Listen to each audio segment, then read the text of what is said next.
Hello students, मैं राजेंद्र कुमार यादव एक बार फिर से स्वागत करता हूं हमारे channel maths classes for you पर। जैसा कि आपको पता है कि हमने पिछले लेक्चर में मॉडल पेपर कवर कर रहे थे, लेकिन आप सभी की डिमांड थी कि सर हमारे को एक बार फॉर्मूले जरूर करवा दीजिए। तो आप सभी की डिमांड पर मैंने फॉर्मूले का एक यह वीडियो अपलोड कर रहा हूँ मैं, ठीक है ना। तो देखो, अगर मान लो आप इस वीडियो में लास्ट तक बने रहते हो ना, पूरी बुक के फॉर्मूले इसी वीडियो में कवर कर देंगे, ठीक है ना। इसमें थोड़ा लंबा वीडियो हो सकता है, लेकिन अगर मान लो आप लास्ट तक इसमें बने रह जाते हो ना, तो यकीन मानिए 50% आपका पेपर का काम यहीं से हो जाएगा। भाई कई मोस्टली क्वेश्चन क्या आते हैं, फॉर्मूला बेस से आते हैं। अगर मान लो आपको फॉर्मूला ही नहीं आता तो आप क्या करोगे। तो इसीलिए अगर मान लो आप इस वीडियो में लास्ट तक रुक सकते हो, तो पेपर का 50% काम आपका यहीं से हो जाएगा, ठीक है। साथ ही अगर मान लो आपको मॉडल पेपर के सॉल्यूशन चाहिए, तो प्लेलिस्ट मैंने बना दी है। मॉडल पेपर 1 की अलग है, मॉडल पेपर 2 की अलग है, मॉडल पेपर 3 की अलग है। सभी देखो प्लेलिस्ट में जाके देखिए, वहां पर आपके पास सभी वीडियो अवेलेबल है, ठीक है। तो आज स्टार्ट करने वाले हम कौन सा जो भी आपके बुक के फॉर्मूले हैं वो सारे कवर कर देंगे इस लेक्चर में। सबसे पहले आपसे एक छोटी सी रिक्वेस्ट करना चाहूंगा, आप वीडियो को लाइक करना भूल जाते हो तो सबसे पहले वीडियो को लाइक कर दे। चैनल पर नए हो तो चैनल को सब्सक्राइब कर दे। साथ ही एक प्यारा सा कमेंट भी कर दीजिए, जिसको मेरे को भी थोड़ा बहुत मोटिवेशन मिलता है। तो वीडियो को लाइक करना ना भूले, अभी कर दीजिए। उसके बाद में आराम से कसम खा के बैठ जाए कि आज मैं इस वीडियो को लास्ट तक जरूर देखूंगा। देखो बहुत इंपॉर्टेंट होने वाला है। देखो आपके साथ साथ अगर मान लो आपके कोई कंपटीशन की एग्जाम की तैयारी करा ना, तो उसके पास भी ये वीडियो शेयर कर दीजिएगा। सबका बहुत इंपॉर्टेंट होगा ये वीडियो, ठीक है। तो देखो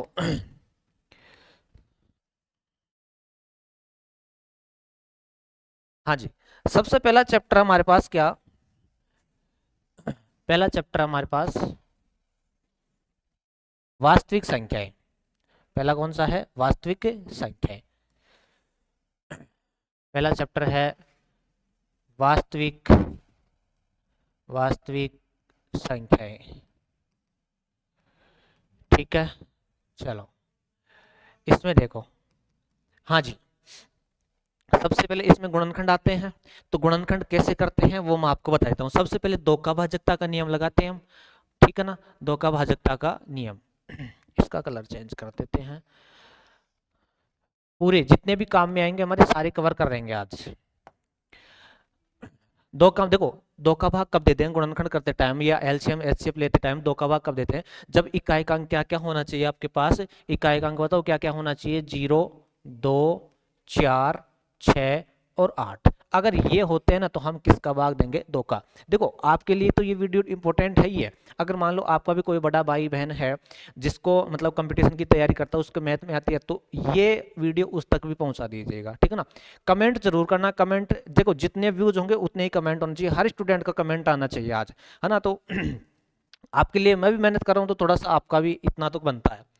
अब देखो दो का भाग कब देंगे, जब 0, 2, 4, 6, 8 होगा, तब तो हम किसका भाग देंगे, दो का भाग देंगे। तीन का भाग कब देंगे हम, देखो मेरी बात सुनो तीन का भाग कब देंगे, जब कोई भी संख्या है आपके पास, जैसे 44, 45, 46 कुछ भी, ठीक है। जैसे मेरे पास है 44, ये 45 मान लो, दोनों को जोड़ो कितना, 1, 9, 9 तीन के पहाड़े में आ रहा है। तो अगर मान लो तीन के पहाड़े में आ रहा है तो तीन का भाग जाएगा, ठीक है ना। तो जोड़ने के बाद, ये भी एक तरह से फॉर्मूले ही है। जोड़ने के बाद, जोड़ने के बाद तीन के पहाड़े में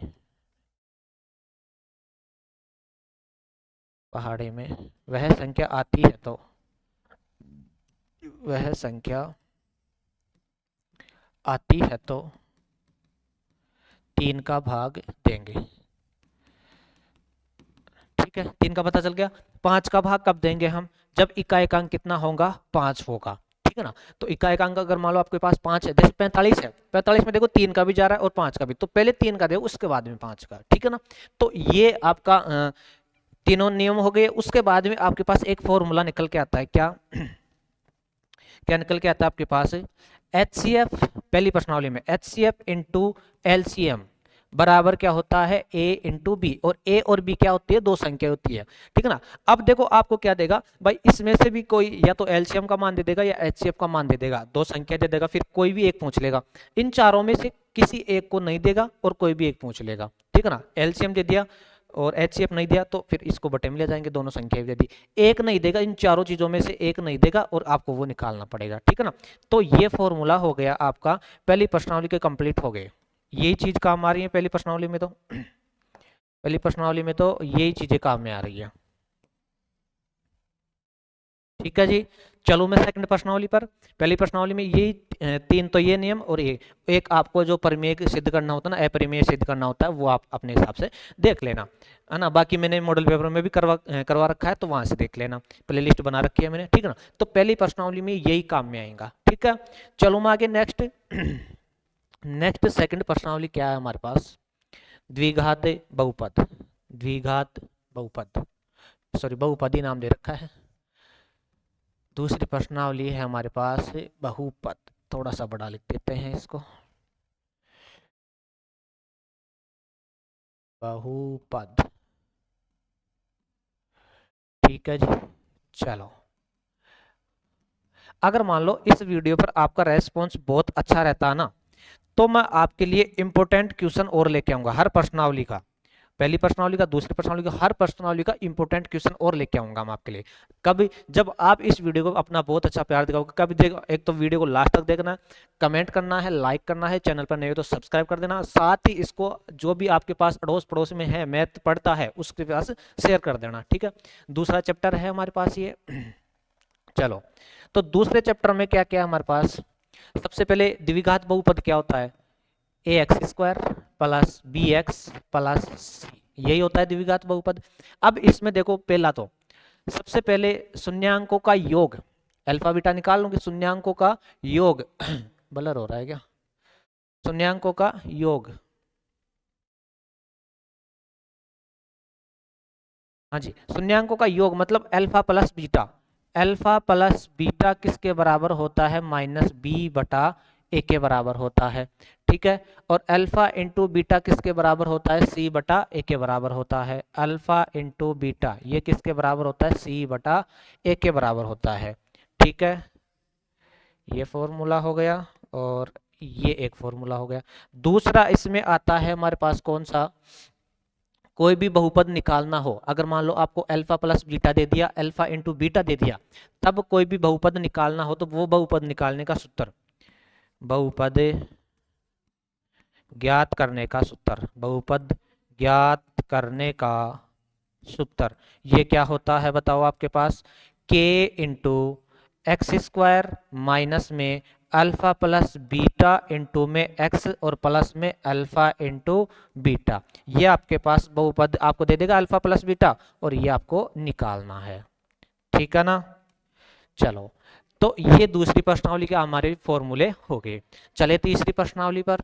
चलो हाँ, एक चीज का ध्यान रखना, कई ऐसे क्वेश्चन देगा इसमें जिसमें कई जगह तो ऐसे दे देगा भाई, शून्यांकों का योग और शून्यांकों गुणनफल क्रम से ये है, तो आप बहुपद निकालिए। दूसरा इस प्रकार से भी आपको दे सकता है क्या, कि अल्फा और बीटा यही है, तो आपको अल्फा प्लस बीटा पहले निकालना पड़ेगा, अल्फा इंटू बीटा निकालना पड़ेगा, ठीक है ना, उसके बाद में आपको सोल्व करना पड़ेगा। तो ये दूसरी प्रश्नावली का हमारा कंप्लीट हो गया, ठीक है। चलो, तीसरी प्रश्नावली है हमारे पास क्या, दो चरों वाले रैखिक समीकरण युग्म, दो चरों वाले रैखिक समीकरण युग्म, दो चरों वाले, दो चरों वाले रैखिक समीकरण युग्म, रैखिक समीकरण युग्म, ऐसे मान लो आपकी पूरी बुक का रिवाइज हो जाएगा इसी वीडियो में, ठीक है ना। ये मेरी गारंटी, अगर कोई लास्ट तक रुक गया ना तो उसको तो पेपर करने में बहुत ही आसानी होगी, गारंटी है ये मेरी, ठीक है। अच्छा, ऊपर का कट गया क्या, इसमें मैं इसको थोड़ा सा सही कर देता हूँ, हाँ अब सही आ रहा है, ठीक है। चलो, हाँ जी तो देखो, दो रेखाएं हैं आपके पास, पहली रेखा मैं लिख देता हूँ, a1x plus b1y plus c1 बराबर 0, दूसरी रेखा आएगी मेरे पास a2x plus b2y plus c2 बराबर 0, ये मेरे पास दो रेखाएं हैं, ठीक है, दो रेखाएं हैं। हाँ जी, ये मेरे पास दो रेखाएं हैं। अब देखो, रेखाएं तीन प्रकार की होती है, कैसी कैसी मैं यहीं पे बता देता हूं आपको,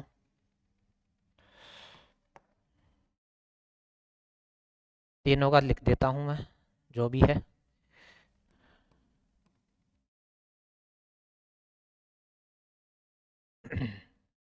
हाँ, एक रेखा होती है आपके पास समांतर, दूसरी रेखा होती है आपके पास क्या, या पहले प्रतिच्छेदी लिख लो, पहले लिख लो आप प्रतिच्छेदी। कोई भी दो रेखा प्रतिच्छेदी कब होती है, प्रतिच्छेदी। फिर हमारे पास समपाती, और तीसरी आप लिख लो समांतर। ठीक है, ये तीन रेखाएं होती है। अब देखो रेखाएं समांतर तो कब प्रतिच्छेदी कब होती है, अगर मान लो आपने a1 बटा a2 निकाला, a1 बटा a2 निकाला, वो बराबर नहीं है b1 बटा b2 के, तब रेखाएं कैसी होंगी, प्रतिच्छेदी होंगी। प्रतिच्छेदी मतलब प्रतिच्छेदी मतलब क्या होता है, एक जगह काटेगी। कैसे, अभी मैं बताता हूँ। सही चल रहा है, ठीक है। देखो, एक रेखा आपके पास ऐसे जाएगी और दूसरी रेखा आपके पास ऐसे जाएगी, कहीं भी एक जगह काट देगी, इसको बोलते हैं प्रतिच्छेदी रेखा। ठीक है, उसके बाद में देखो कितनी जगह काट रही है, एक जगह काट रही है। कितनी जगह काट रही है, एक जगह काट रही है।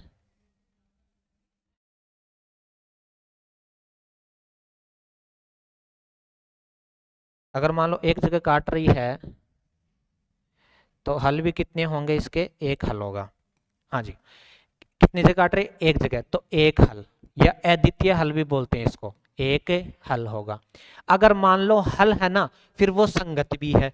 कब, अगर मान लो कुछ ना कुछ हल है ना, तो फिर वो क्या है, संगत भी है। तो इसको भी लिख दो, प्रतिच्छेदी रेखाएं कैसी होती है, संगत हल होती है।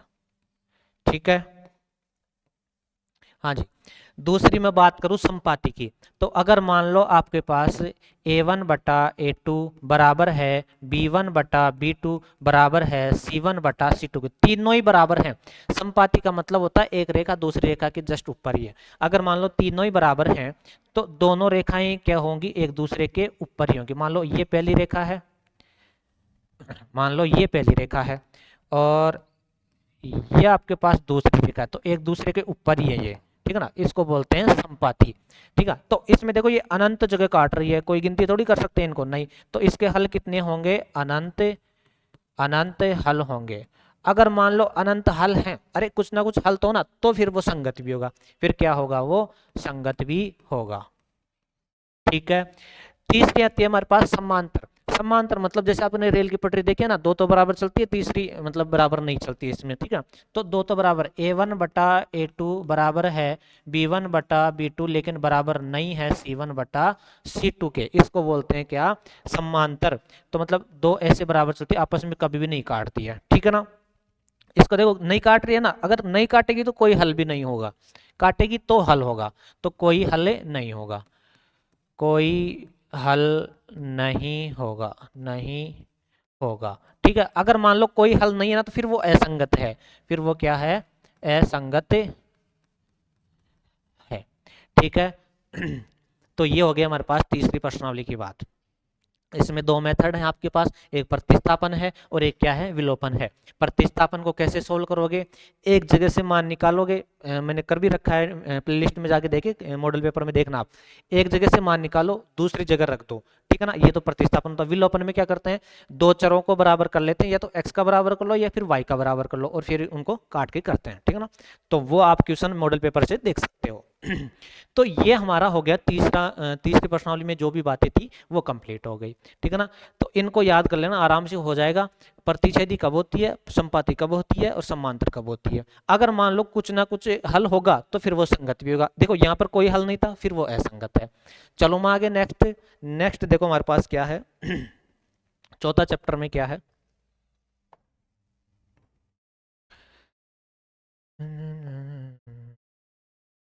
चौथा हमारे पास द्विघात समीकरण।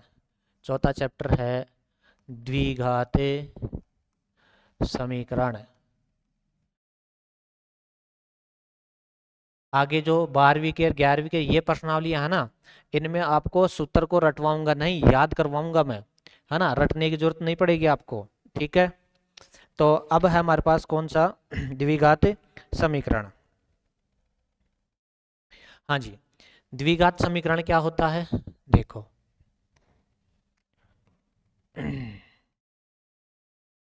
कोई भी द्विघात समीकरण क्या होता है, A X square plus B X और प्लस में सी बराबर क्या होता है, 0। इसको बोलते हैं द्विघात समीकरण। जो एक्स स्क्वायर के साथ है वो क्या होता है, ए होता है, और जो एक्स के साथ है वो क्या होता है, बी होता है, और जो अकेला होता है वो क्या होता है हमारे पास, सी होता है। ठीक है, चलो अब इसमें देखो मूल कैसे होते हैं भाई। इसमें जो भी x का मान आएगा उनको क्या बोलते हैं, मूल। और बहुपद में जो भी x का मान आता है उसको बोलते हैं शून्यांक। तो इस चीज का ध्यान रखना। इसमें जो भी x का मान आएगा ना, जैसे आपके पास द्विघात समीकरण आ गया कि 7x² प्लस 3x प्लस 2 कुछ भी है बराबर 0। अब इसके मूल निकालने मतलब x का मान निकालना है, तो इसके जो भी x का मान आएगा इसको तो बोलते हैं क्या, मूल। और जो भी द्विघात बहुपद होता है, बहुपद में जो भी x का मान आता है उसको क्या बोलते हैं, हम शून्यांक बोलते हैं। चलो, तो इसमें देखो मूलों की प्रकृति भी निकालनी पड़ती है। मतलब भाई मूल कैसे हैं, भाई मूल वास्तविक हैं, समान है, काल्पनिक है, वो कैसे निकालते हैं, डी से। डी क्या होता है, विविक्त कर। तो हमारे पास डी क्या होता है, विविक्त कर।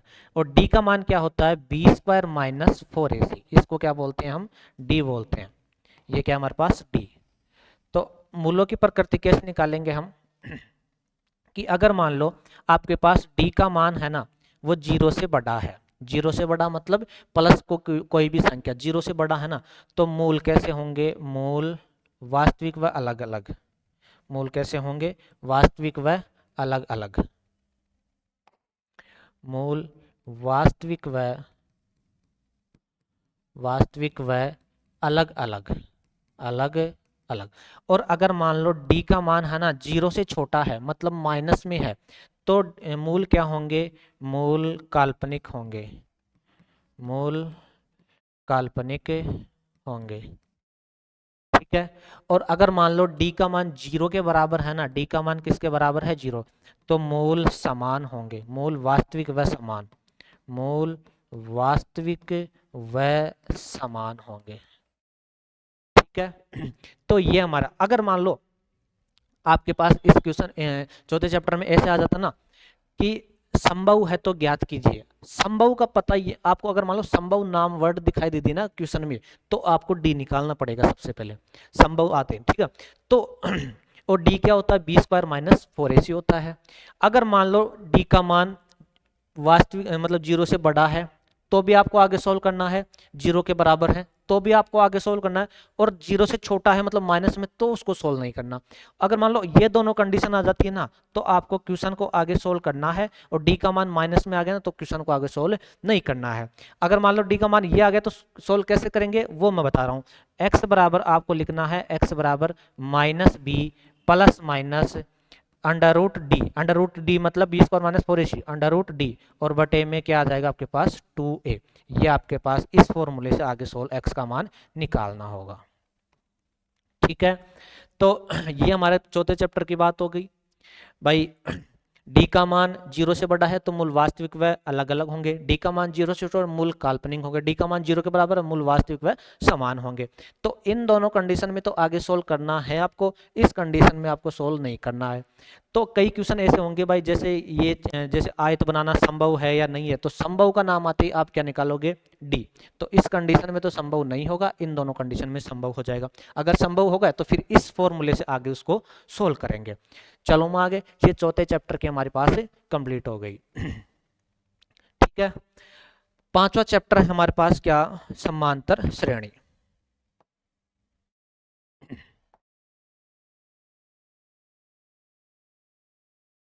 पांचवा चैप्टर है समांतर श्रेणी। समांतर श्रेणी एपी। ठीक है। चलो, अर्थमेटिक प्रोग्रेशन। अब इसमें देखो क्या क्या है। हाँ इसमें देखो क्या क्या है हमारे पास। हाँ, सबसे पहले पहला पद को किससे लिखते हैं, a1 या a लिखते हैं, a1 लिख दो या फिर a लिख दो। दूसरा पद मतलब a2 लिखते हैं, और वो क्या होता है, a प्लस डी होता है। तीसरा पद मतलब a3 होता है, और वो क्या होता है, a प्लस 2d होता है। चौथा पद a4 होता है, और वो क्या होता है, a प्लस 3d होता है। पांचवा पद क्या होता है, a प्लस 4d। ऐसे अगर मान लो आपके पास कोई भी पद निकलवाए, तो बस एक कम करके आप लिख दो, ठीक है ना। अच्छा, इसमें ए तो क्या होता है, प्रथम पद। ए तो क्या होता है, प्रथम पद। और जो डी होता है, डी डी क्या होता है, सार्वंतर, डी क्या होता है, सार्वंतर। और वो कैसे निकालते हैं, डी कैसे निकालते हैं हम, डी निकालते हैं A2 माइनस A1। डी कैसे निकालेंगे हम, A2 माइनस A1। ठीक है, ये हमारी इसकी बात होगी। अब देखो मान लो आपको यहाँ पर देखो कितना A5 था, तो यहाँ पर कितना हो गया, 4 हो गया। अगर मान लो आपके पास n हो जाए, भाई मैं तो अब की बार a है ना, मतलब n संख्या की जगह क्या ले रहा हूँ, n ले रहा हूँ, तो बताओ कितना कम करना पड़ेगा, एक कम करना पड़ेगा। तो देखो a तो ऐसा कैसा, ठीक है, प्लस n में से कितना घटाएंगे हम, एक ही तो कम कर रहे, देखो यहाँ पर 5 था तो यहाँ पर कितना कर दिया, 4, एक कम कर दिया। तो यहाँ पर n था तो यहाँ पर क्या कर देंगे हम, एक कम कर देंगे, इनटू में क्या आपके पास d होता है, ठीक है ना। और ये होता है आपके पास nवा पद, ये कौन सा होता है, nवा पद। nवा पद मतलब आप कोई सा भी पद निकाल सकते हो इस उत्तर से। मान लो आपको 5वां पद चाहिए तो A5 रख दिया हमने, ठीक है, n की जगह कितना 5, a प्लस 5वां पद है तो 5 माइनस 1 इंटू डी। तो A5 का फॉर्मूला बताओ क्या निकल के आएगा आपके पास, a प्लस 4d, ठीक है ना। तो कोई सा भी पद चाहिए तो इससे हम निकाल सकते हैं, ठीक है। इसको बोलते हैं क्या, nवा पद, इसको क्या बोलते हैं, nवा पद।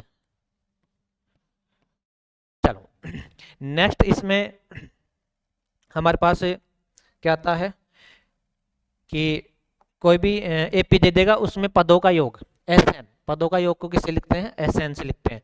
तो वो भी मैं बता देता हूं, इसको हटा देता हूं इधर से।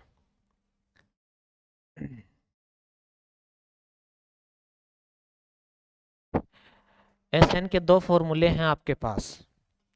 Sn बराबर क्या होता है, Sn बराबर होता है मतलब पदों का योग, Sn बराबर होता है n/2 2a plus n minus 1 और इंटू में क्या होता है आपके पास d। जहां पर देखो n क्या होता है, पदों की संख्या, n क्या होता है, पदों की संख्या, n बराबर क्या होता है, पदों की संख्या, ठीक है। a आपको पता है, d आपको पता ही है। दूसरा Sn का फॉर्मूला एक और होता है क्या, n/2 और a प्लस an, इसको है ना nवा पद भी बोलते हैं और लास्ट पद भी बोलते हैं, अंतिम पद भी बोलते हैं इसको, और क्या बोलते हैं इसको, अंतिम पद भी बोलते हैं, ठीक है। अच्छा, ये कब लगाएंगे फॉर्मूला, जब आपके पास ए बी होगा और ए एन भी होगा, दोनों होंगे ना, तब हम ये फॉर्मूला लगाएंगे। और अगर मान लो आपके पास ए एन मतलब लास्ट का पद नहीं है, तब कौन सा फॉर्मूला लगाएंगे, हम ये लगाएंगे, ठीक है। इसके बाद में आपके पास एक फॉर्मूला और आता है,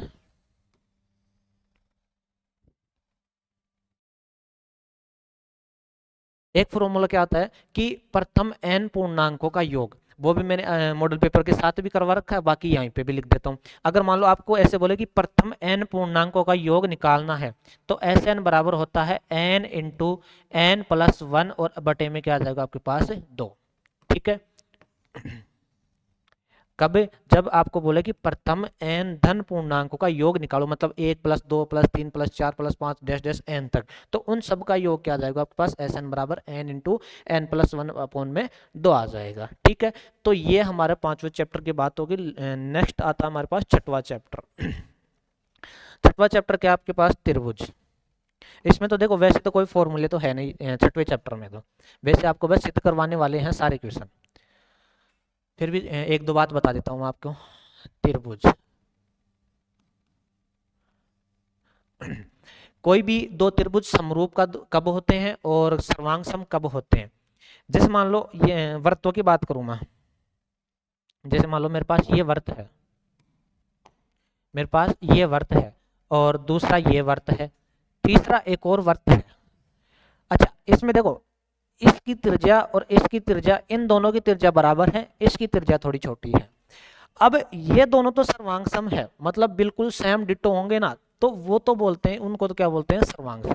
मतलब जिनकी भुजाएं या वर्त है तो त्रिज्याएं, वर्ग है तो भुजाएं, है ना, वो सब डिट्टो होना तो क्या होता है, सर्वांग सम होता है। और अगर मान लो उनकी त्रिज्या बराबर नहीं है लेकिन सेम उसके जैसा दिखता है, भाई वर्त है जैसे छोटा बड़ा हो सकता है साइज में, तो वर्त जैसे मानो आपको उनको क्या बोलते हैं, समरूप बोलते हैं।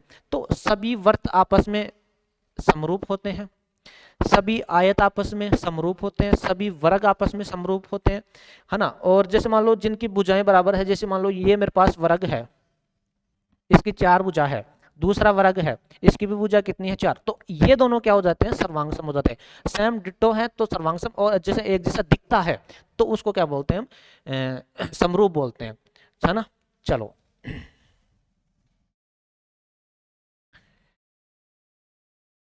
इसमें समरूप की कंडीशन कितनी थी, कितने नियम थे, एक तो होता है आपके पास एस एस एस नियम से समरूप होता है, फिर होता है आपके पास ए नियम से, फिर होता है आपके पास ए नियम से, और फिर होता है आपके पास एस नियम से। ये 4 नियम है समरूप सिद्ध करने के। इसका मतलब होता है भुजाओं का अनुपात अगर मान लो आपके पास बराबर है ना, तो वो क्या होता है समरूप हो जाता है। अगर मान लो 3 कोण बराबर हैं तो वो ए नियम से समरूप हो जाता है। अगर मान लो 2 कोण बराबर हैं तो वो ए नियम से समरूप। अगर मान लो 2 तो भुजा काम्यारी और 1 कोण काम्यार है तो कौन सी एस नियम से उसको समरूप सिद्ध कर देते हैं। ठीक है, चलो मैं आगे। नेक्स्ट आपके पास 7वां चैप्टर है निर्देशांक ज्यामिति। नेक्स्ट कौन सा है, निर्देशांक ज्यामिति। हाँ, इसमें है फॉर्मूले निर्देशांक ज्यामिति, 7वां चैप्टर निर्देशांक ज्यामिति।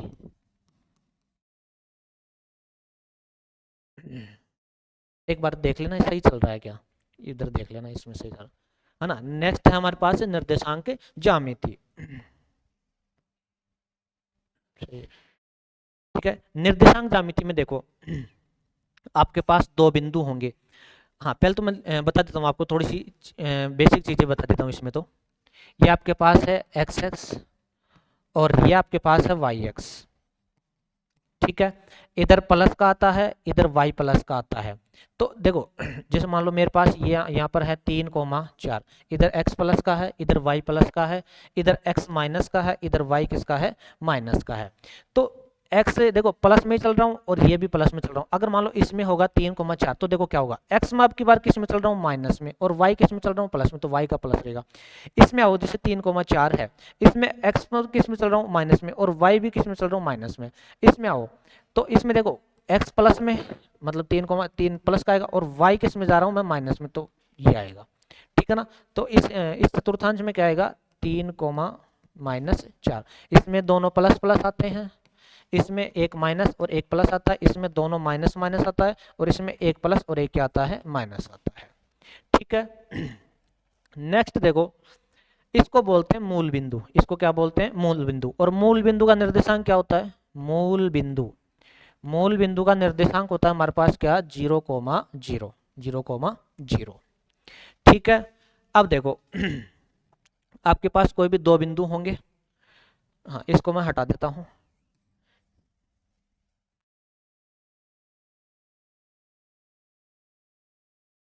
आपके पास कोई भी 2 बिंदु है। पहला बिंदु आपके पास x1, y1, x1, y1। दूसरा बिंदु है आपके पास x2, y2। साइलेंट कर दो एक बार इसको, x2, y2। ये आपके पास है बिंदु P और ये आपके पास है बिंदु Q। ठीक है, ये 2 बिंदु है। अब इन दोनों बिंदुओं के बीच की दूरी देखो क्या होगी, PQ बराबर under root x2 minus x1 का square plus y2 minus y1 का स्क्वायर। ये दोनों बिंदुओं के बीच की दूरी हो जाती है आपके पास। ठीक है, उसके बाद में मध्य बिंदु के निर्देशांक क्या होते हैं, इसको बोलते हैं दूरी सूत्र। इसको क्या बोलते हैं दूरी सूत्र। ठीक है, उसके बाद में मध्य बिंदु का सूत्र क्या होता है वो भी मैं बता देता हूं। मध्य बिंदु, मध्य बिंदु, मध्य बिंदु का सूत्र क्या होता है आपके पास x1 प्लस x2/2, और दूसरा होता है y1 प्लस y2/2। ये मध्य बिंदु के सूत्र हो गए आपके पास। ठीक है, नेक्स्ट हमारे पास इसमें आता है विभाजन सूत्र। नेक्स्ट कौन सा आता है विभाजन सूत्र, तो वो भी देख लो। नेक्स्ट हमारे पास विभाजन सूत्र, विभाजन सूत्र। ठीक है ना, कोई भी 2 निर्देशांक होंगे, उनमें अगर मान लो x1 y1 और उसको के अनुपात 1 में मानते हैं हम, कोई भी अनुपात निकालते हैं तो उसको क्या बोलते हैं के अनुपात 1 में मानते हैं। तो इस चीज का ध्यान रखना। तो जैसे मान लो ये है मेरे पास x1 कोमा y1, ये है मेरे पास x2 कोमा y2, यहाँ पर है आपके पास m1 कोमा m2, और यहाँ पर है कोई बिंदु x कोमा y। अब इस x का निर्देशांक चाहिए और y का निर्देशांक चाहिए, तो वो कैसे निकालेंगे हम? x बराबर होता है हमारे पास m1 x2 plus m2 x1, और बटे में क्या आ जाएगा आपके पास m1 प्लस m2, ठीक है। और y बराबर क्या होता है आपके पास m1 y2 plus m2 y1, और बटे में क्या आ जाएगा आपके पास m1 प्लस m2। तो ये किसके निर्देशांक हो गए आपके पास? विभाजन सूत्र के ये जो पॉइंट आता है x, y, उसके निर्देशांक हो गए। इसको बोलते हैं विभाजन सूत्र, ठीक है। नेक्स्ट एक चीज और बता देता हूं, जैसे मान लो आपके पास कोई भी निर्देशांक है x, y, इसको बोलते हैं भुज और इसको बोलते हैं कोटि। इसको क्या बोलते हैं? कोटि। तो इस चीज को भी ध्यान रखना, x को क्या बोलते हैं? भुज, और y को क्या बोलते हैं? कोटि। लेकिन अगर मान लो आपके ऐसे बोले क्या कि x से दूरी, x अक्ष से दूरी, तो कोटि बताना है भाई। x अक्ष से दूरी कैसे, कोटि कैसे, मैं समझाऊंगा एक बार आपको। यहीं पे बता देता हूँ, इसको मैं हटा देता हूँ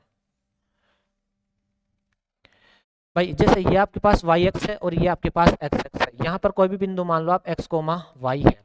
अब इधर कितना चल रहे हैं हम? y चल रहे हैं। इधर कितना चल रहे हैं हम? x चल रहे हैं। अब मैंने क्या बोला भाई, x x से दूरी, x x से दूरी मतलब ऊपर ही तो जा रहे हैं, y की तरफ जा रहे हैं, तो मतलब यहाँ पे आके, तो मतलब ये दूरी कितनी चल के हम y चल के आए, तो y को क्या बोल रहे हैं हम? कोटि। अगर मान लो अब ऐसे बोले कि x को क्या बोलते हैं? x को बोलते हैं भुज, एक्स को क्या बोलते हैं? भुज। और ऐसे बोले भाई एक्स एक्स से दूरी, तो कोटि बताना आपको, ठीक है ना। आपको बोले भाई वाई को क्या बोलते हैं? तो कोटि। और ऐसे बोले भाई वाई एक्स से दूरी, वाई एक्स से दूरी मतलब यहाँ पर मतलब एक्स का मान, और एक्स का मान किस क्या बोलते हैं हम? भुज बोलते हैं ना। तो इस चीज का ध्यान रखना। नेक्स्ट हमारे पास 7वां चैप्टर कंप्लीट हो गया। 8वां चैप्टर त्रिकोणमिति। 8वां चैप्टर क्या है हमारे पास? त्रिकोणमिति।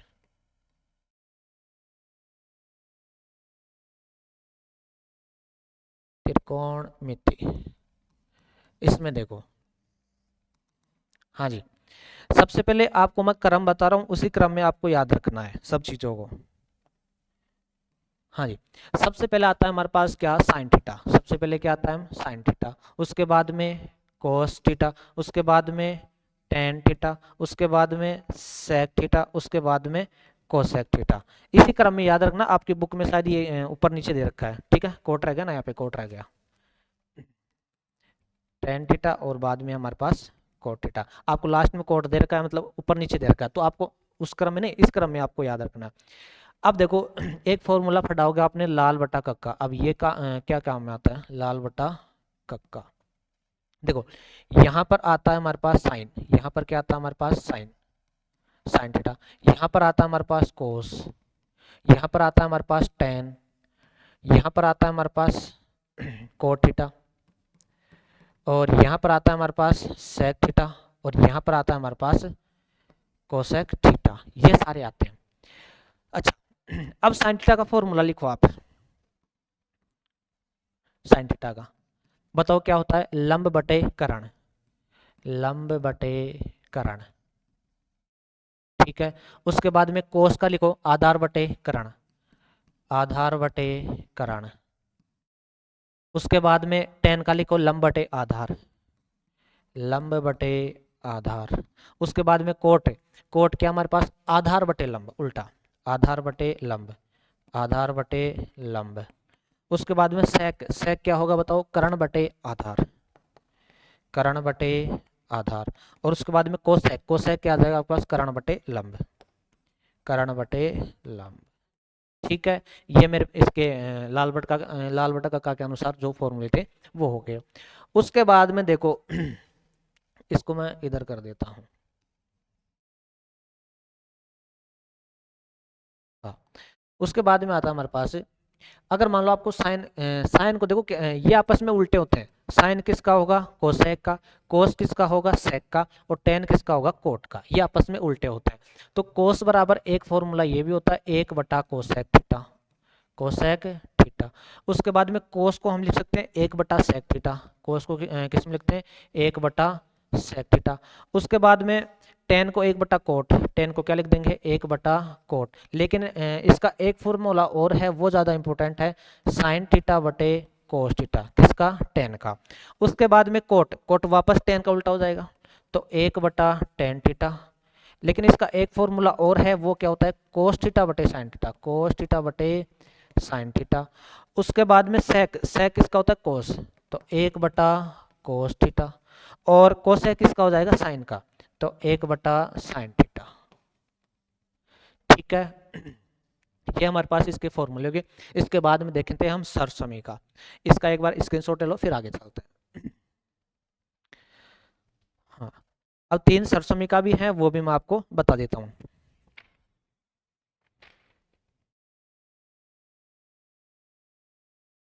चलो 3 सरसमी का क्या क्या है। सबसे पहले sine square theta plus cos square theta, वो किसके बराबर होती है, 1 के बराबर होती है। उसके बाद में 1 प्लस, चलो इनको थोड़ा सा एक्सप्लेन भी करेंगे, 1 प्लस टेन स्क्वायर बराबर होता है हमारे पास क्या, सेक स्क्वायर थीटा। उसके बाद में आपके पास एक और आती है 1 प्लस कोट स्क्वायर थीटा बराबर होती है कोसेक स्क्वायर थीटा। ये 3 सरसमी का होती है आपके पास। ठीक है, अब देखो यहाँ से कई जगह आपको साइन स्क्वायर का मान चाहिए होगा, तो साइन स्क्वायर का निकाल लो यहाँ से, साइन स्क्वायर थीटा उधर जाएगा, माइनस हो जाएगा, 1 माइनस में कोस स्क्वायर थीटा। तो मतलब कई जगह हम साइन स्क्वायर की जगह ये काम मिलेंगे और इसकी जगह हम ये काम मिलेंगे। ठीक है, अगर मान लो आपको कोस स्क्वायर का मान चाहिए, तो कोस स्क्वायर थीटा आपके पास साइन को ले जाओ उधर, तो 1 माइनस में साइन स्क्वायर थीटा। कई जगह इसकी जगह ये काम में ले लेंगे और इसकी जगह ये काम में ले लेंगे। ठीक है, नेक्स्ट देखो, इसको उधर ले जाओ, एक बराबर क्या हो जाएगा आपके पास, सेक स्क्वायर थीटा, ये प्लस का इधर आएगा तो माइनस का टेन स्क्वायर थीटा। ठीक है, ये भी काम में आ जाएगा हमारे। ठीक है ना, उसको तो छोड़ो, ये ज्यादा इंपॉर्टेंट है आपके पास।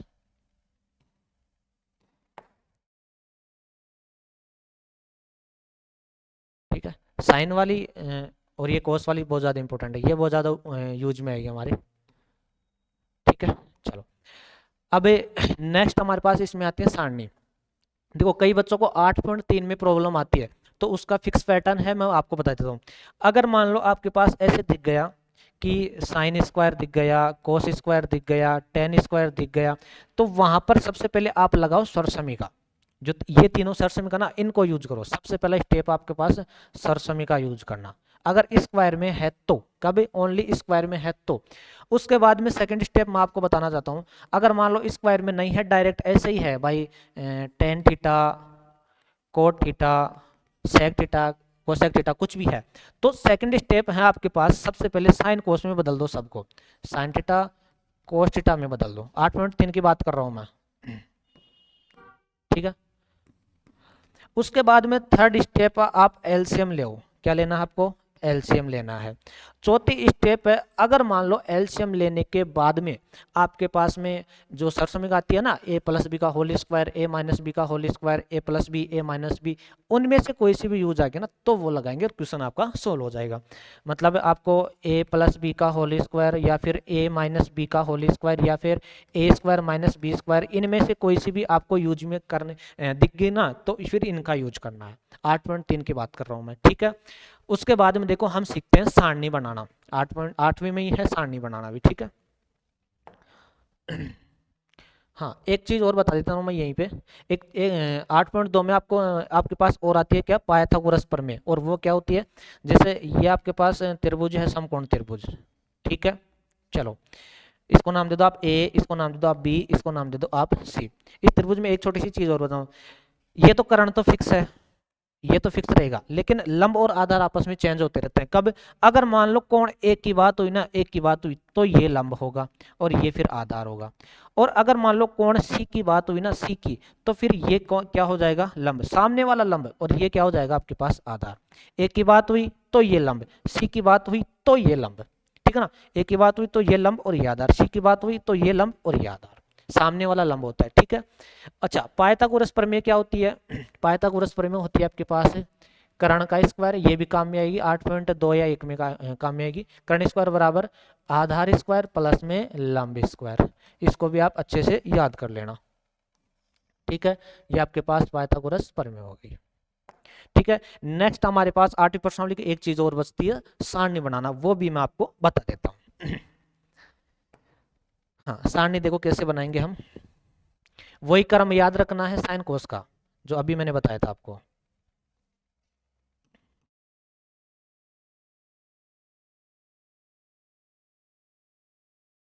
साइन कोस का वही क्रम याद रखना आपको।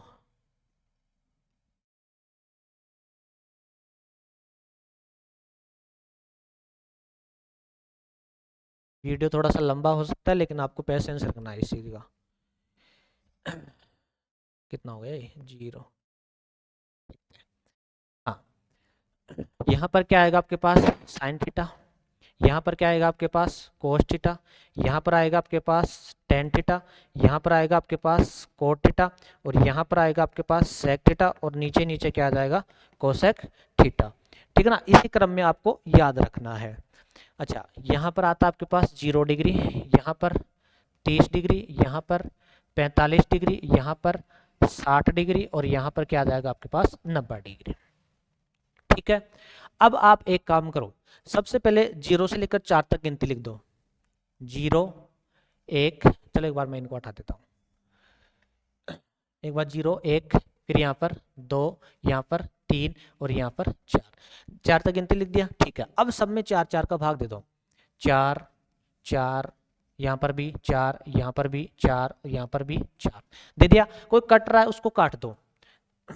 ये कट रहा है कितना? 1/2। और ये कट रहा है कितना? 1। लगा दिया। अब सबके ऊपर अंडर रूट लगा दो। ये तो 0 ही तो है, चलो अंडर रूट लगा दो, सबके ऊपर लगा दो। इसके ऊपर भी लगा दो, इसके ऊपर भी लगा दो, और इसके ऊपर भी लगा दो। ठीक है, अब देखो यहाँ पर कितना है? 0 डिग्री है। यहाँ पर कितना आपके पास? 30 डिग्री है। यहाँ पर कितना डिग्री है? 45 डिग्री है। यहाँ पर है 60 डिग्री, और यहाँ पर कितना आपके पास? 90 डिग्री। ठीक है, अच्छा, ये 0/4 0 हो गया। ये तो कितना हो गया आपके पास? 0 हो गया। अंडर रूट 1 का मान 1 ही होता है। अंडर रूट में 1 का मान कितना होता है? 1 ही होता है। और अंडर रूट 4 का मान कितना हमारे पास? 2 होता है। अंडर रूट 4 का मान कितना होता है? 2 होता है। अंडर रूट 1 का मान तो कितना होता है? 1। अंडर रूट 2 का हम जानते नहीं, तो अंडर रूट 2 ही रहने दो। अंडर रूट 3 का जानते नहीं, अंडर रूट 3 ही रहने दो। लेकिन अंडर रूट 4 का मान जानते हैं, कितना होता है? 2। अंडर रूट 1 का मान कितना होता है हमारे पास? 1 होता है।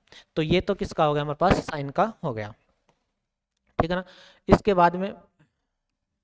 इसके बाद में हम बात करते हैं किसकी? कोस की।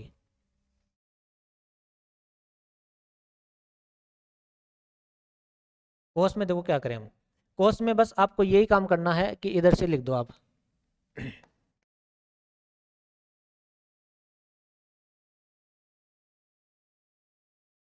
चलो मैं इनको लगा ही देता हूँ एक बार। हाँ, कोस में बस इधर से पीछे से लिख दो। तो यहाँ पर तो क्या आ जाएगा? 1। यहाँ पर तो क्या आ जाएगा आपके पास? 1। उसके बाद में यहाँ पर कितना आ जाएगा? Under root 3/2। यहाँ पर कितना आ जाएगा? 1/√2। यहाँ पर कितना आ जाएगा? 1/2। और यहाँ पर कितना आ जाएगा आपके पास? 0। अभी थोड़ी देर पहले बताया था कि साइन का फॉर्मूला क्या होता है, सॉरी टेन का फॉर्मूला क्या होता है हमारे पास? टेन का फॉर्मूला sin/cos, है ना? बताइए तो भाई, ये ज़्यादा इंपॉर्टेंट है।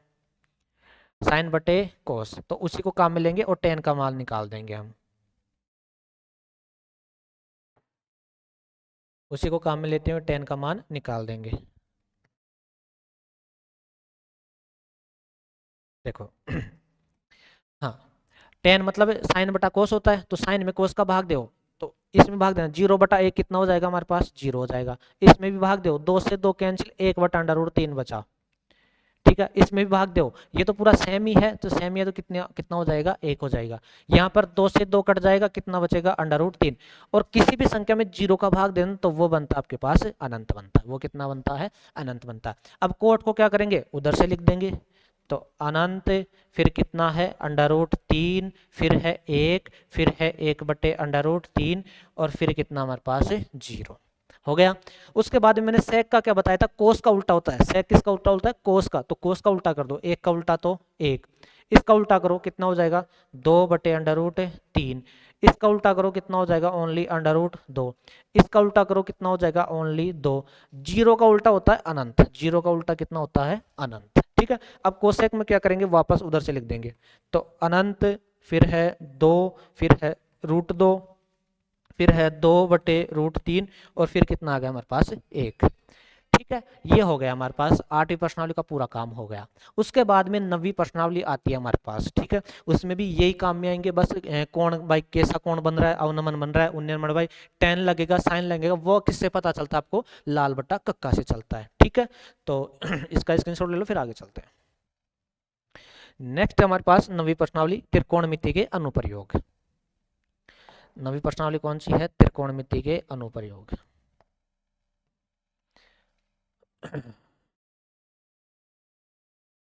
त्रिकोण मिति के अनुप्रयोग, अनुप्रयोग, इसमें भी खास कुछ है नहीं, बस वही काम में आएगा, सारणी काम में आएगी एक तो, और एक ऐसे पता करना है भाई लंब है, कर्ण है, आधार है, वो है, ठीक है ना। तो ये लाल बटा का होता ही है, ठीक है। यहाँ पर क्या था आपके पास, साइन थीटा, यहाँ पर कोस थीटा, यहाँ पर टेन थीटा, यहाँ पर कोट थीटा, और यहाँ पर सेक थीटा, और यहाँ पर क्या था आपके पास, कोसेक थीटा। अब अगर मान लो कोई भी ऐसे ऐसे दे दिया आपको, जिसमें ये भुजा दे दी और ये भुजा दे दी, अब बताओ इसमें क्या लगेगा भाई, एक तो दे दिया हमारे को क्या, लंब, और एक क्या दे दिया हमारे को, आधार। तो देखो लंब और आधार किस में आएगा, लंब और आधार टेन में, तो उसमें क्या लग जाएगा, टेन थीटा। अगर मान लो ये भुजा नहीं देके आपको ये भुजा दे दी, कर्ण दे दिया, तो लंब और कर्ण किस में आ रहा है, साइन में, तो वहां पर कौन सा लग जाएगा आपके पास, साइन थीटा लग जाएगा, ठीक है ना। ऐसे आपको लाल बटा कक्का से पता करना भाई कौन सा लगेगा, ठीक है। इसमें तो यही है। नेक्स्ट हमारे पास 10वीं प्रश्नावली है वर्त। हाँ, इसमें समझो वर्त।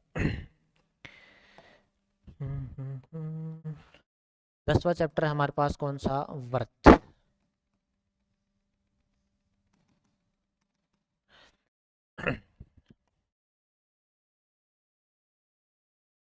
हाँ जी, ये आपके पास कोई वर्त है, ये क्या है, कोई वर्त है, ठीक है।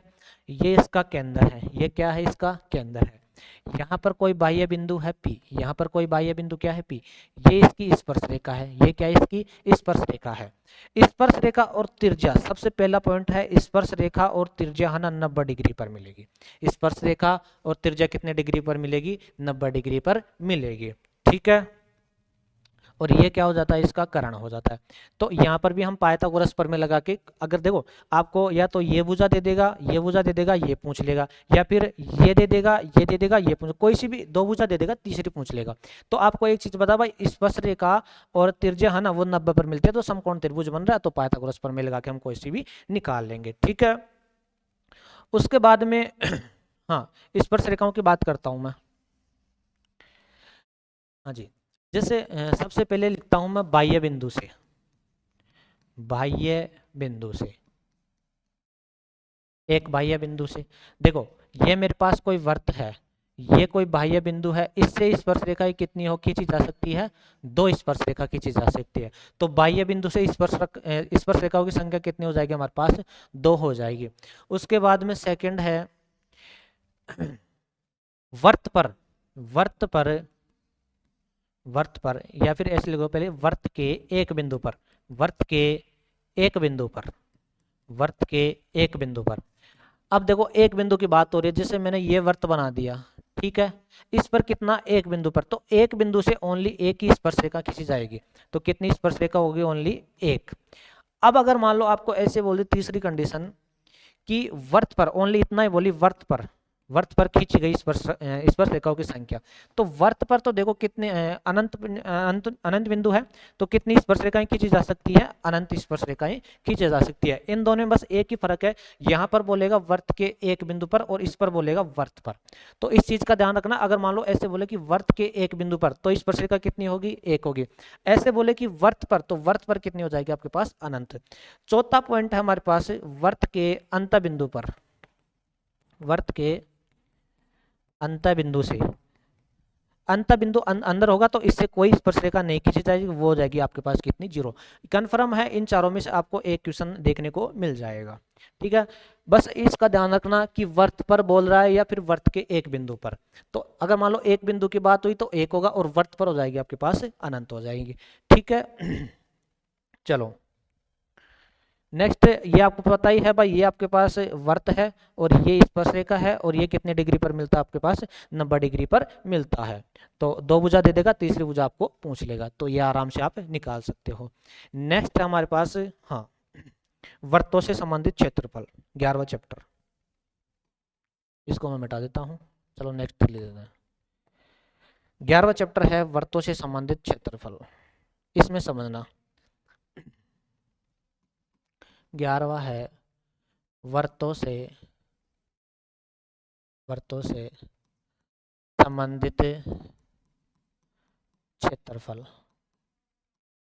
ठीक है, देखो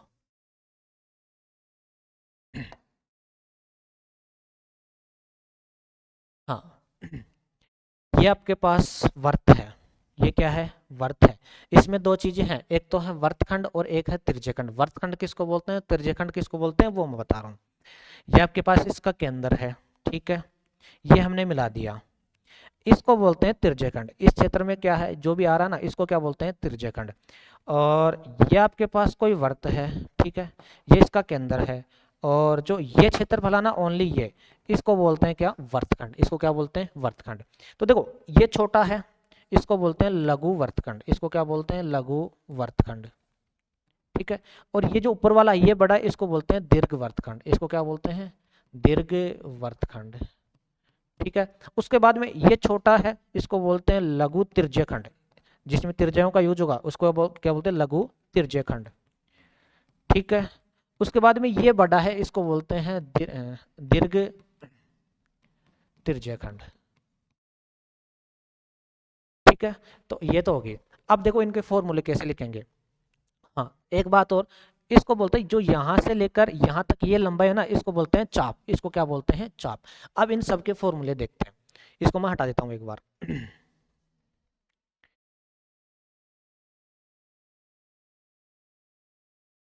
हाँ जी, अगर मान लो आपके पास बात हुई लंबाई की, किसकी, लंबाई की, तो आप फॉर्मूला लगाओगे 2 पाई आर।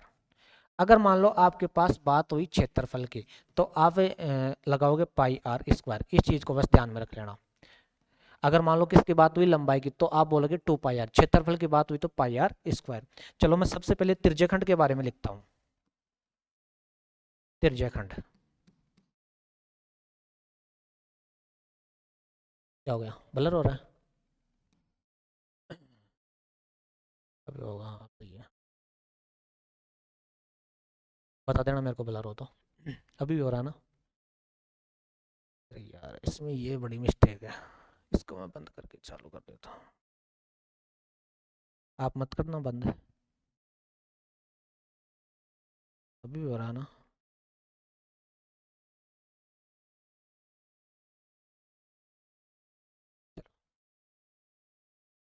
हाँ, तिरछेखंड की बात हो रही है। तो देखो ये हमारे पास क्या है, वर्त है, ये क्या है, वर्त है, और ये दोनों क्या है, उसकी त्रिज्याएं। इसी को तो बोलते हैं त्रिज्यखंड। यहाँ पर वर्त के अंदर कोण कितना बनता है, टोटल वर्त के अंदर कोण बनता है टोटल 360। टोटल कितना बनता है हमारे पास, 360 डिग्री बनता है। इसको मैंने थीटा मान लिया, इसको क्या मान लिया, मैंने थीटा मान लिया। अब बताओ ये कितना रह जाएगा आपके पास, ये बस 360 में से थीटा तो ये निकल ही गया। अब कितना रह जाएगा आपके पास, ये 360 माइनस में थीटा हो गया। ठीक है, अब सबसे पहले बात करूं मैं लघु तिर्यखंड का क्षेत्रफल। लघु तिर्यखंड का क्षेत्रफल, तिर्यखंड का क्षेत्रफल। देखो किसकी बात हुई हमारे पास, क्षेत्रफल की। तो क्षेत्रफल के लिए बताओ क्या बताओगे आप, पाई r²। पाई r²। ठीक है, अच्छा अब देखो लघु की बात हो रही है। लघु में कोण कितना बन रहा है हमारे पास, थीटा। लघु में कोण कितना बन रहा है, थीटा। कितने में से बन रहा है, टोटल कितना है हमारे पास, 360 में से। तो ये किसका फॉर्मूला हो गया आपके पास, लघु तिर्यखंड का क्षेत्रफल हो गया। नेक्स्ट बात करते हैं हम दीर्घ तिर्यखंड की। नेक्स्ट सेकंड बात करें हम दीर्घ तिर्यखंड का क्षेत्रफल। अब की बार भी किसकी बात हो रही है, क्षेत्रफल की बात हो रही है। तो बताओ क्या बताएंगे हम, पाई r²। पाई r²। अब की बार ये देखो भाई कोण कितना बन रहा है दीर्घ में, दीर्घ में कोण कितना बन रहा है, 360 माइनस थीटा। तो 360 माइनस थीटा कितने में से बन रहा है? 360 में से बन रहा है।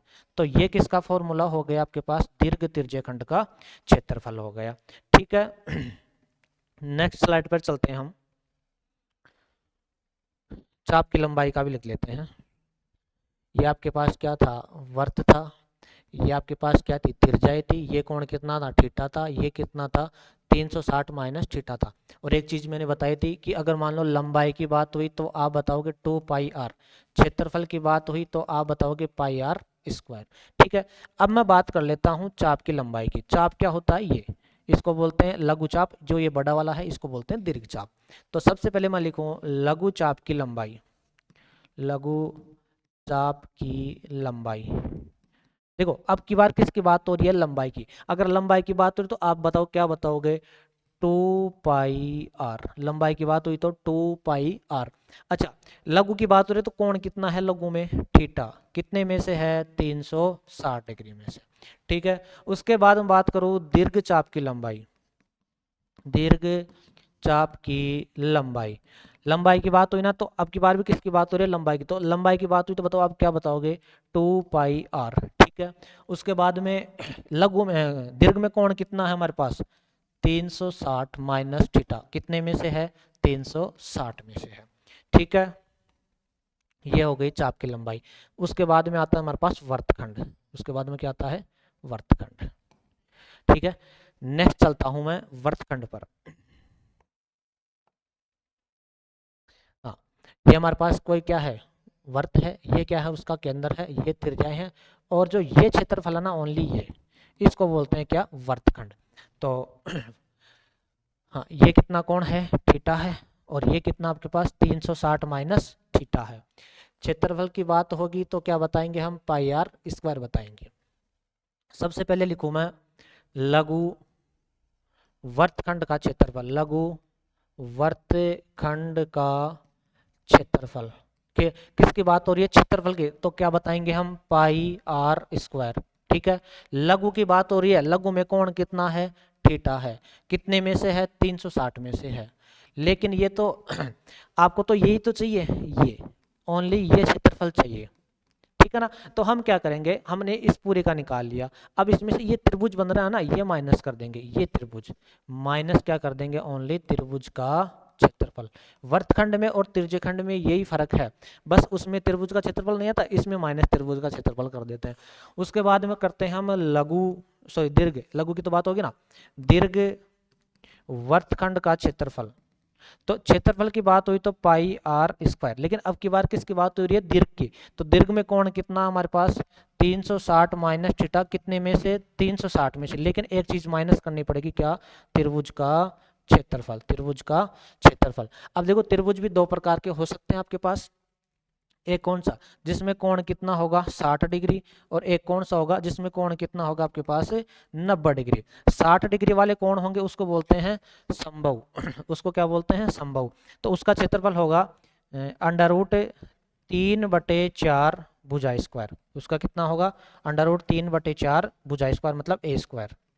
ठीक है, और अगर मान लो थीटा 90 हुआ, वो होता है समकोण त्रिभुज। उसका क्षेत्रफल होता है 1/2 आधार इंटू ऊंचाई। आधार इंटू ऊंचाई। ये हो गया आपके पास 11वें चैप्टर के जितने भी फॉर्मूले थे वो कंप्लीट हो जाते हैं यहाँ पर। उसके बाद में आपके पास आता है 12वां चैप्टर। इसमें थोड़ी सी फॉर्मूले ज्यादा हैं, 18-20 फॉर्मूले हैं, वो भी देख लेते हैं।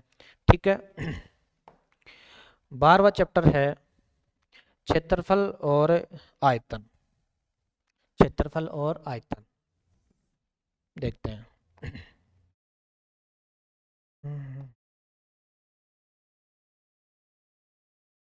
12वां है क्षेत्रफल और आयतन।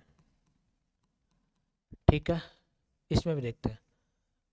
इसमें सबसे पहले आता है आपके पास, चलो मैं वर्ग से आयत वर्ग से स्टार्ट कर देता हूँ। हाँ जी, सबसे पहले मैं लिख देता हूँ आयत। आयत का क्षेत्रफल क्या होता है? आयत का क्षेत्रफल ये होता है आपके पास 2 इंटू लंबाई प्लस में, सॉरी लंबाई इंटू चौड़ाई। लंबाई इंटू चौड़ाई। उसके बाद में आता है आपके पास आयत का परिमाप। आयत का परिमाप, परिमाप क्या होता है इसमें, 2 इंटू लंबाई प्लस में चौड़ाई। ठीक है, ये हो गया हमारे पास आयत के बाद। सेकंड बात कर लेता हूं मैं वर्ग की।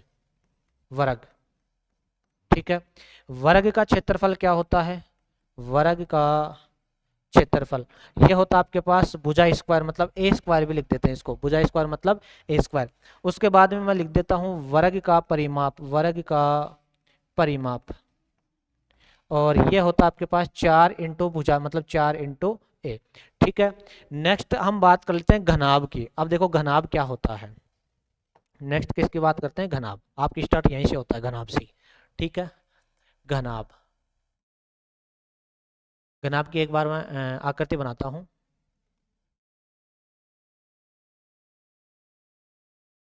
छह आयतों को मिलाकर क्या बनता है आपके पास, घनाभ बनता है। छह आयतों को मिला देते ना, तब क्या बनता है, घनाभ बनता है।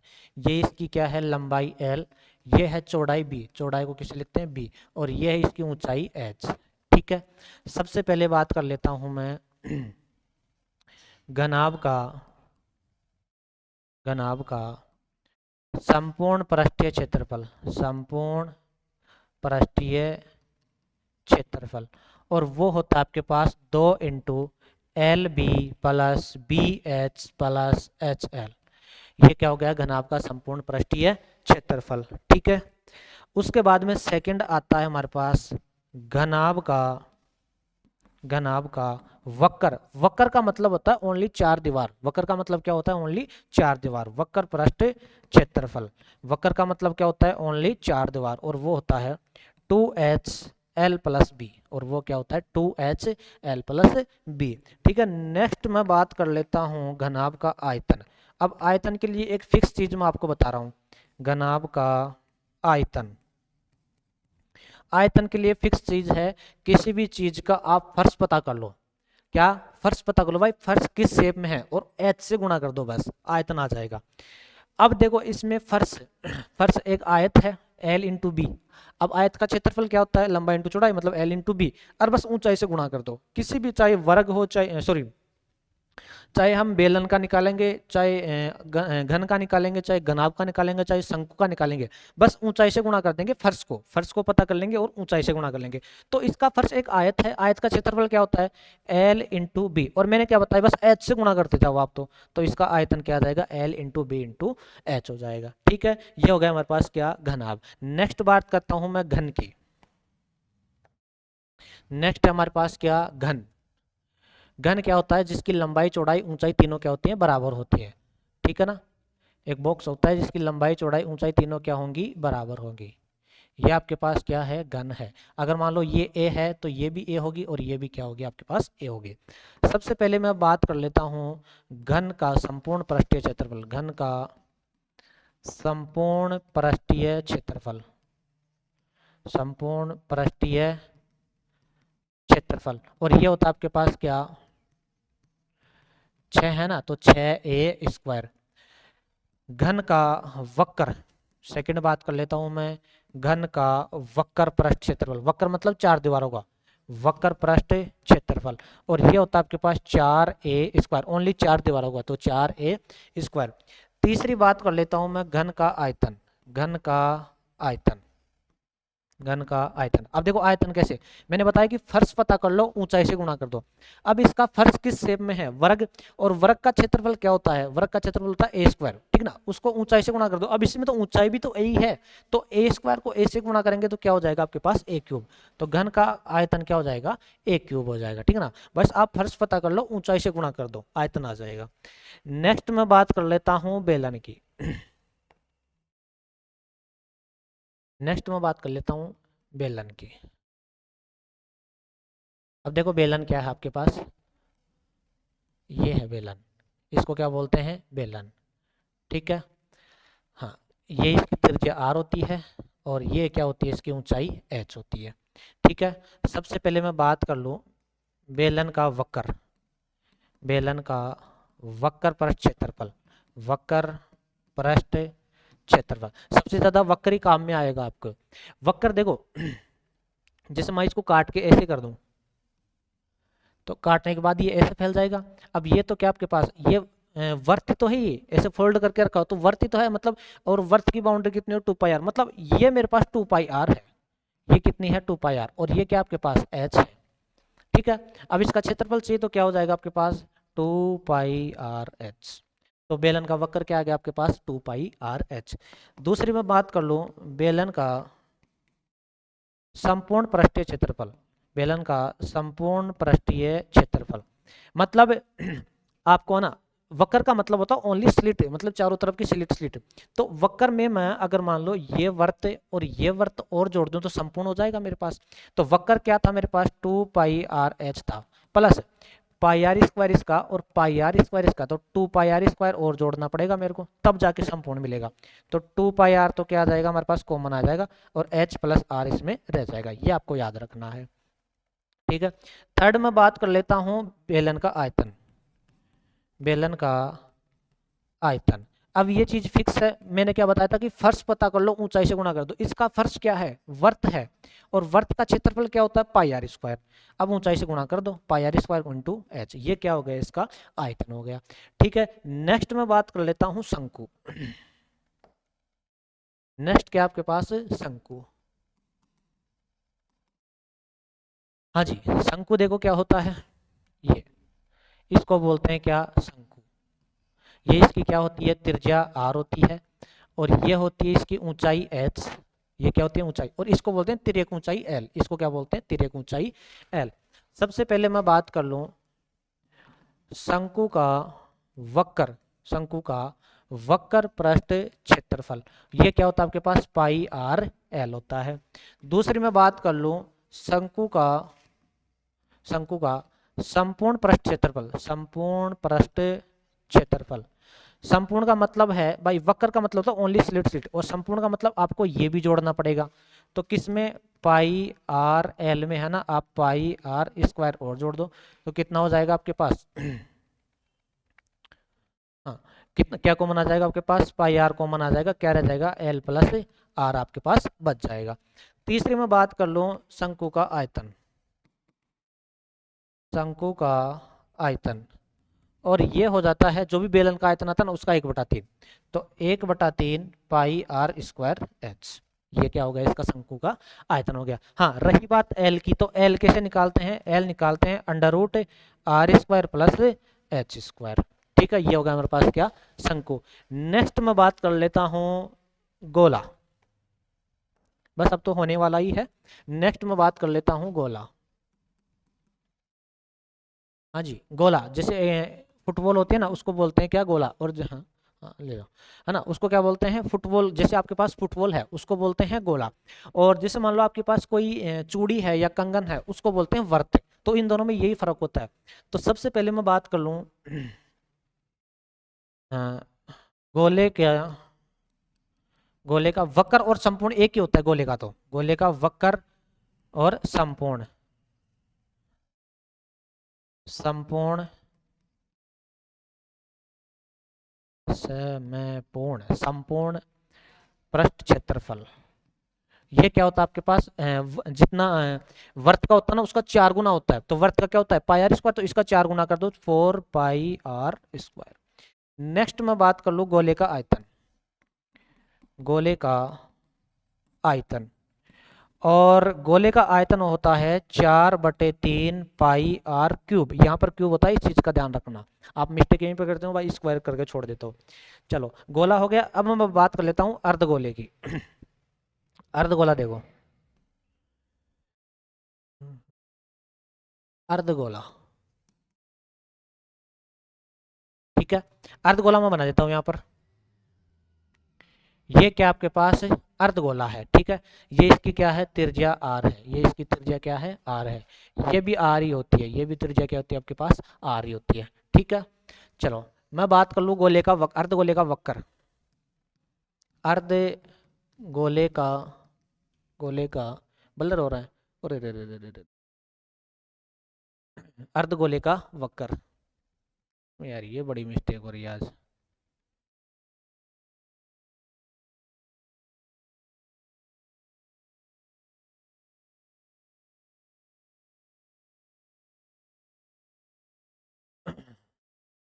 अर्धगोले का वक्र देखो क्या होगा। हाँ, ये अर्धगोला है। अच्छा, जो संपूर्ण गोला था उसका वक्र क्या था आपके पास, जो गोला था उसका वक्र कितना था आपके पास, 4 पाई r²। आधे गोले का कितना हो जाएगा, आधा हो जाएगा। अर्धगोले का वक्र, अर्धगोले का वक्र कितना हो जाएगा, आधा, मतलब 2 पाई r²।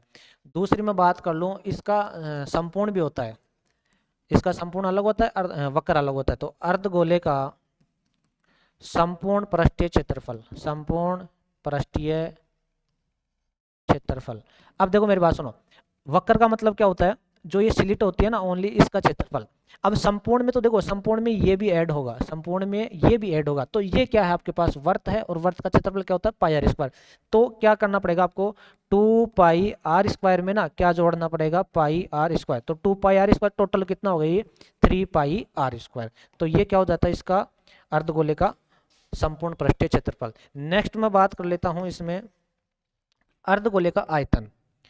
अर्धगोले का, अर्धगोले का आयतन, अर्धगोले का आयतन बताओ क्या होता है, उसका 4/3 था, इसका आधा हो जाएगा 2/3, 2/3 πr³।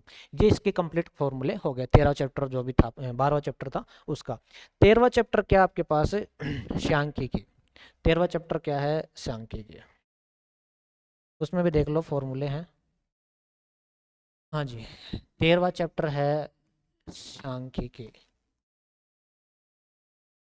ठीक है। हाँ, सबसे पहले माध्य, माध्य देखो क्या होता है।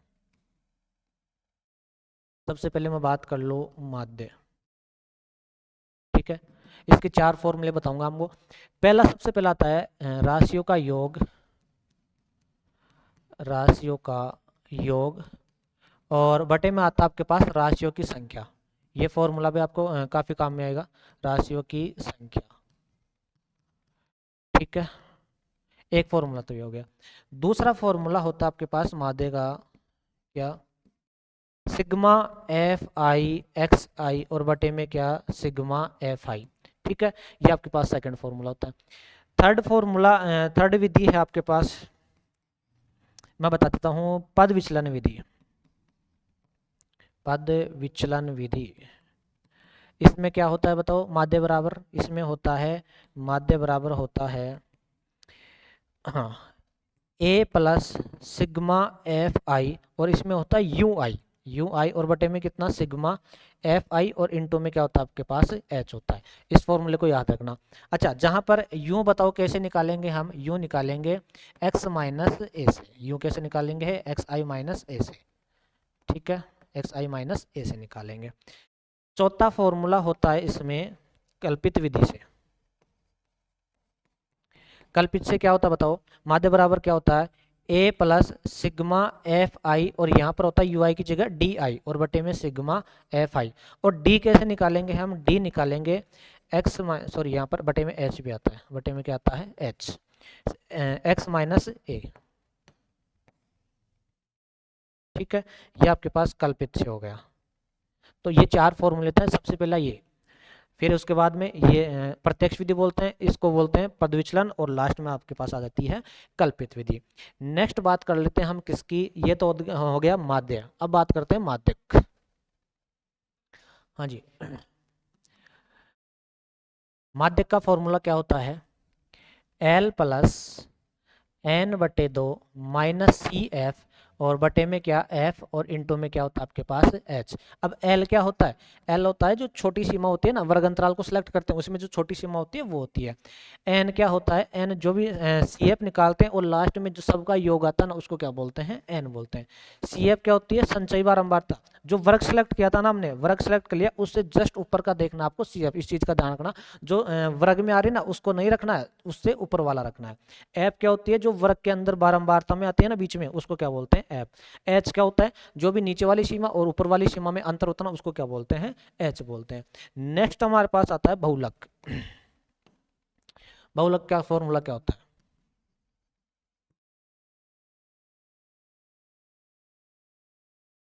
पढ़ा होगा मैडम जी आपने भी, बहुलक पढ़ा था। हाँ, तो उसका फॉर्मूला क्या होता है, L+F1 माइनस में F0, और बटे में क्या होता है 2F1 minus F0 minus F2, और इनटू में होता है आपके पास क्या, H। अब इसमें क्या करते हैं कि सबसे बड़ी वाले को देखते हैं, बस सबसे बारंबारता में जैसे संख्या होती है आपके पास, उनमें से सबसे बड़ी संख्या को ढूंढते हैं और उसको सिलेक्ट करते हैं। सबसे बड़ी संख्या को ढूंढ के सिलेक्ट कर देते हैं। अब उसमें सबसे पहले आता है F0, फिर यहाँ पर आता है F1 और यहाँ पर आता है आपके पास F2। और L क्या होता है, जो नीचे वाली सीमा आती है ना इस वर्ग अंतराल में, उसको बोलते हैं H। क्या होता है, जो नीचे वाली सीमा और ऊपर वाली सीमा में अंतर होता है ना, उसको क्या बोलते हैं, H होता है। नेक्स्ट, इस 13वीं प्रश्नावली के कंप्लीट फॉर्मूले हो गया। 14वीं प्रश्नावली आपके पास प्रायिकता, ठीक है, और लास्ट हमारा प्रायिकता। हाँ जी, प्रायिकता देखो सबसे पहले मैं बता दूं, प्रायिकता का मान है ना कहाँ से कहाँ तक होता है, 0 से लेकर 1 के बीच में होता है, ठीक है। प्रायिकता का मान कहाँ से कहाँ तक होता है, 0 से तो बराबर भी हो सकता है, बड़ा भी हो सकता है, यहाँ पर लिख दो प्रायिकता। और 1 के बराबर भी हो सकता है और छोटा भी हो सकता है, 1 के बराबर भी हो सकता है और छोटा भी हो सकता है, ठीक है। ये हमारा प्रायिकता का। प्रायिकता, दूसरी बात, प्रायिकता कभी भी माइनस में नहीं आती, प्रायिकता कभी भी माइनस में नहीं आती। तीसरी बात, 1 से बड़ी नहीं होती, 1 से बड़ी भी नहीं होती। प्रायिकता का फॉर्मूला क्या होता है, प्रायिकता बराबर होता है हमारे पास अनुकूल घटना और बटे में क्या आ जाएगा हमारे पास, कुल घटना, बटे में आ जाएगा हमारे पास क्या, कुल घटना, ठीक है। तीसरा एक और फॉर्मूला होता है कि घटना होना मतलब पीए या पीई से भी लिख देते हैं, प्लस घटना नहीं होना मतलब पीए नोट लिख दो, या घटना नहीं होना पीए नोट, इसका मान कितना, किसके बराबर होता है, 1 के बराबर होता है, ठीक है। चलो, तो ये हो गए हमारे पूरी बुक के टोटल फॉर्मूले हो गए, काफी लंबा लेक्चर हो गया होगा। अगर चैनल पर नए हो तो चैनल को सब्सक्राइब जरूर करके जाना। Thank you. रोक दो इसको।